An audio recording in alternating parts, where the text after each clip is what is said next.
देखिए, जिस तरह से भारतीय जनता पार्टी की साजिशें वो लगातार सामने आती रही हैं, चुनाव आयोग कहीं ना कहीं भारतीय जनता पार्टी का सहयोग करता नजर आता है।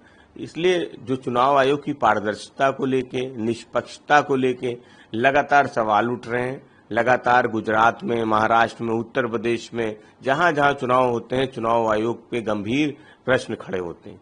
और अब जिस तरह से वोटर लिस्ट को लेके वहाँ बिहार में जो कुछ भी हो रहा है वो बिल्कुल ठीक नहीं है। एक बड़ा आंदोलन भी बिहार में खड़ा हुआ है। पूरे देश में जब बिहार की इस चर्चा हो रही हो और अब मामला माननीय न्यायालय पहुंच गया हो, निश्चित रूप से न्यायालय से न्याय जरूर मिलेगा। और ये लड़ाई जो चुनाव आयोग के खिलाफ है, चुनाव आयोग की निष्पक्षता और पारदर्शिता के खिलाफ है, वो ये लड़ाई आगे भी जारी रहेगी। देखिए, जिस तरह से उत्तर प्रदेश का जब विधानसभा चुनाव था, उसमें बहुत भारी संख्या में मतदाताओं के नाम को काटा गया। जब काउंटिंग होने वाली थी, उससे पहले बैलेट पेपर वो सड़क पे कूड़े की गाड़ियों में नजर आए, ईवीएम मशीन नजर आई, जिसको लेके समाजवादी पार्टी ने बड़े सवाल उठाए थे। शपथ पत्र के साथ इलेक्शन कमीशन को दिया था, लेकिन कोई कार्रवाई नहीं होती। फिर बाई इलेक्शन उत्तर प्रदेश में होता है और कुंदरकी का और दूसरी जगहों का।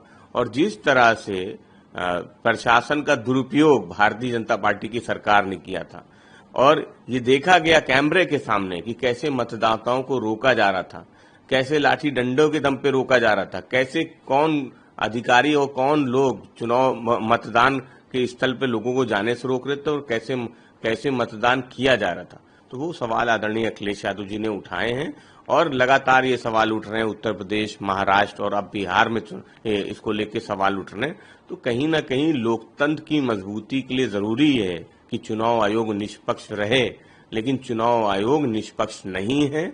चुनाव आयोग की निष्पक्षता पे सवाल है और चुनाव आयोग पे ये सवाल उठते रहेंगे जब तक चुनाव आयोग निष्पक्ष तरीके से काम नहीं करता है।